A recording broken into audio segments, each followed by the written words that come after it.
Much is working. It's working now. Wonderful, yes. Mr. Speaker. Thank you very much. A pleasure to speak in this debate and to follow the Minister, Stephen Joyce. What a wonderful outlook the Minister has shown New Zealanders, the government has in store for them over this coming year.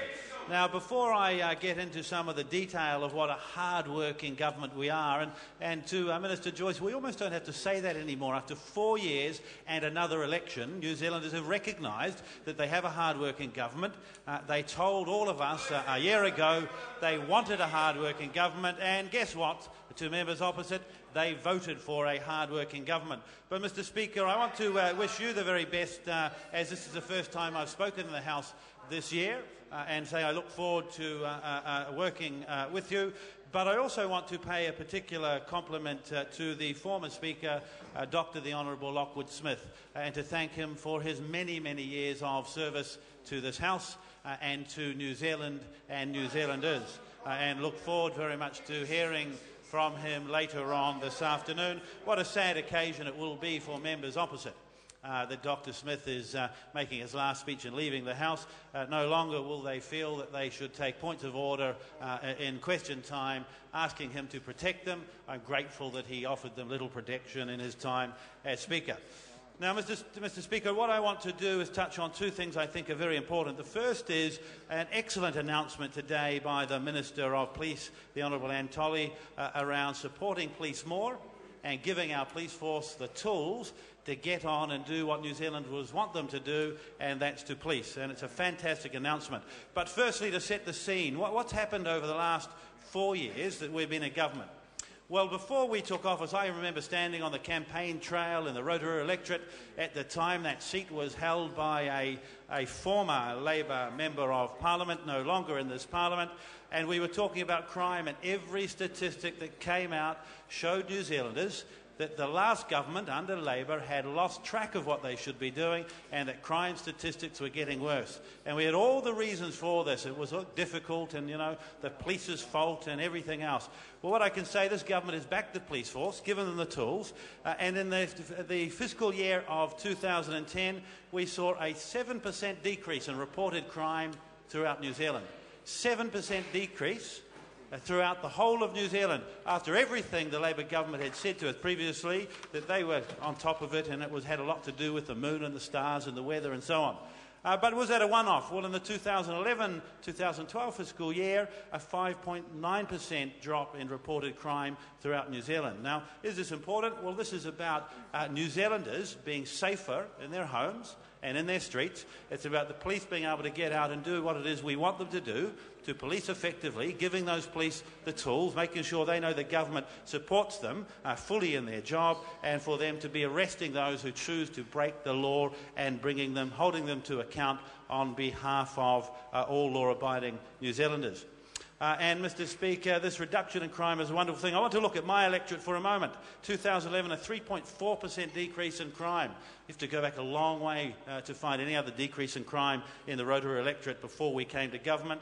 In 2010, there was a 5% decrease in crime. That's about 9% cumulatively over those 2 years. And impressively, drops in burglaries, illicit drugs, weapon offences, robberies, extortion, all down, well, robberies and extortion down by about 11.5% in that period of time.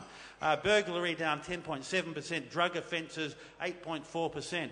Mr. Speaker, that all over New Zealand is thousands of law-abiding citizens who have not become victims of crime because of the work the police are doing. That's thousands of people in New Zealand who are able to get on with their jobs and not worry about what those who decide to commit crimes are doing in their homes or in their streets. And this has happened in part because of the great support that the government and our minister has given the police, but the wonderful job our policemen and women do every single day on our behalf. They do a fantastic job under extremely difficult circumstances. Last year, the Bay of Plenty Police Force, a combined drug campaign, 178 arrests, 27,000 cannabis plants destroyed, many methamphetamine dealers and traders arrested. They confiscated, this is frightening, they confiscated 26 firearms that were held illegally and often were used or could be used to commit offences. And that means in the Bay of Plenty we are safer because of the job this government has done in giving the police the tools they need, but because of the hard work the police do on our behalf every day. And I know that my constituents realise this and like this and support our police force and want us as a government to hold criminals to account.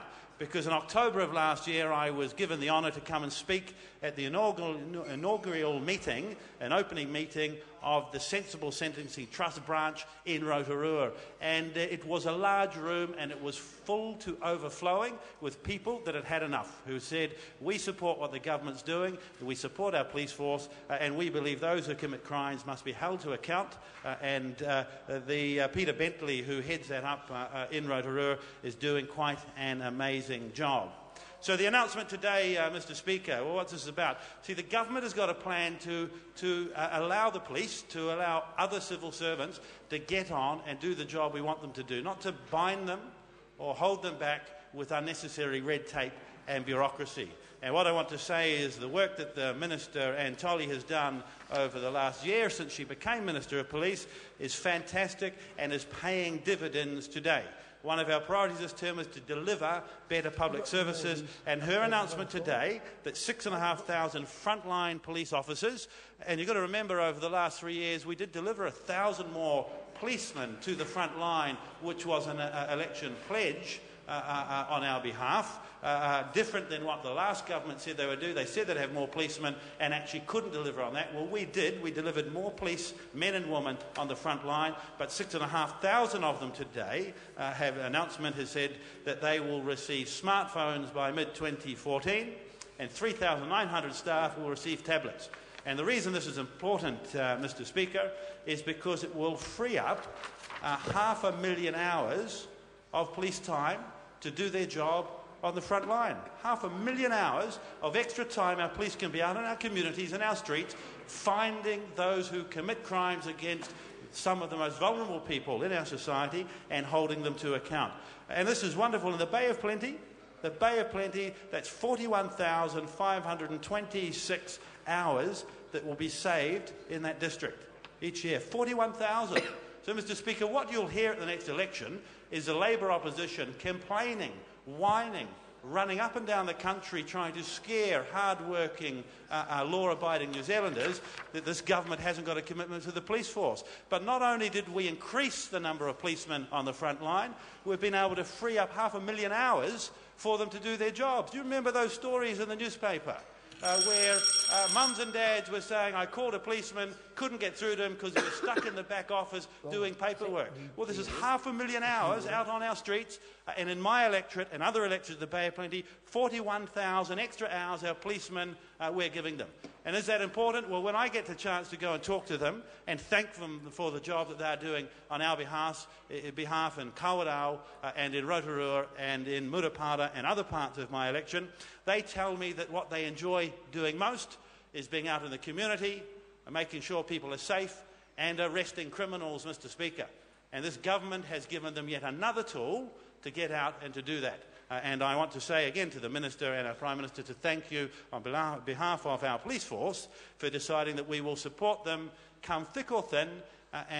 Isn't that such a change as to what happened over 9 years of a Labour government where they felt unwanted, unused and were put in the back office to do their work. Mr Speaker, law and order is a great priority for this government. It's something that you will hear much more about, but I give you a pledge on behalf of myself as a local MP, on behalf of the government, that we will continue to do everything possible to make New Zealanders safer.